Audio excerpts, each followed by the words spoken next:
I think the big thing was I had never been to China before. I've just always wanted to go to China. It's been a dream of mine since I was young, but I've always wanted to come to China and just experience it purely. I've been to China many times, like a handful. 2019 was my last time before this trip. I've been to China like when I was in high school doing a lot of exchange programs, and then I also came back a couple years ago to do a finding our roots, going back to my grandparents' village, going to my parents' villages, and that was really cool because I saw all the houses that they grew up in. A lot of people have been helping us out throughout the few days here. Right when we landed, people were friendly from the airport to even the travel here and the hotel. So everybody was friendly, kind. It was a good environment. I'm really enjoying myself. The natives are very kind and very nice, and I believe I've had a trip of a lifetime here, being able to meet new people. I think the Chinese people are some of the kindest that I've met. I don't speak any Chinese, and sometimes they don't speak English, but we're still able to communicate, and they try to help me and talk with me. So I really appreciated the kindness from the people.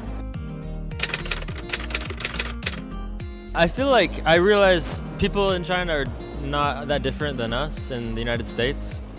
We all like to have fun, joke around. I don't know. I've noticed as I get to know more people in China that we're all more similar than I thought.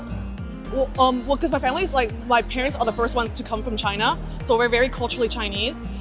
So we know a lot of our culture.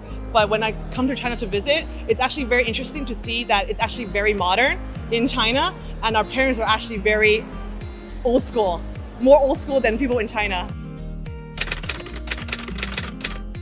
So I wanted to come to China, experience the culture here. Also learn from the other medical doctors and students that were coming to this event and compare ideas and learn from the experience of healthcare in China. I think there's a lot to learn in China about medical techniques. A lot of people have misconceptions because of the language barrier, but because of translating apps and being able to use technology, I think that you're able to learn what the people are like, which is where there's a lot of miscommunication.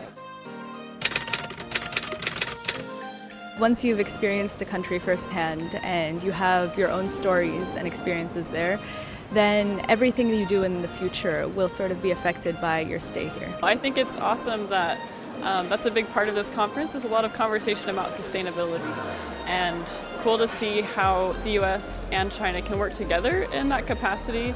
Like I said, the people here are so nice, and I think if we develop more of a friendship and work together, I believe we can develop a stronger bond with one another between America and China. I think that if the two countries work together, they can solve a lot of global issues that transcend just China and the US. They're both two very big superpowers on the world stage, and by working together, they can collaborate on issues that are affecting the entire world, like global warming, food insecurity. I think China and the US can work together to solve those.